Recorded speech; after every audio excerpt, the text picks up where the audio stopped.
കൃഷ്ണപുരം തെക്ക് കൊച്ചുമുറി മറൂർ ശ്രീ ഭദ്രാഭഗവതി ക്ഷേത്രത്തിൽ ഉത്രട്ടാതി മഹോത്സവത്തിന്റെ ഭാഗമായി പൊങ്കാല നടന്നു. നിരവധി ഭക്തജനങ്ങൾ പങ്കെടുത്തു.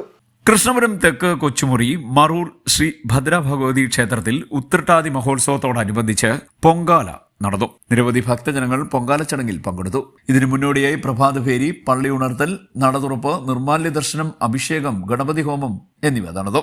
പൊങ്കാലയ്ക്ക് ശേഷം നിറവറ സമർപ്പണം, കലശപൂജ, കാവിൽ പൂജ, നൂറും പാലും എന്നിവയും നടന്നു. ചടങ്ങുകൾക്ക് ക്ഷേത്രം തന്ത്രി ക്ലാക്കോട്ടില്ലം എസ് നീലകണ്ഠൻ പോറ്റി മുഖ്യ കാർമ്മികത്വം വഹിച്ചു.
ക്ഷേത്ര ഭരണസമിതി ഭാരവാഹികളായ Vasudevanachari M K, Rameshan K, Radhakrishnan, Rajesh, Chandrababu Marur, Janardhan, Vasudevan തുടങ്ങിയവർ നേതൃത്വം നൽകി.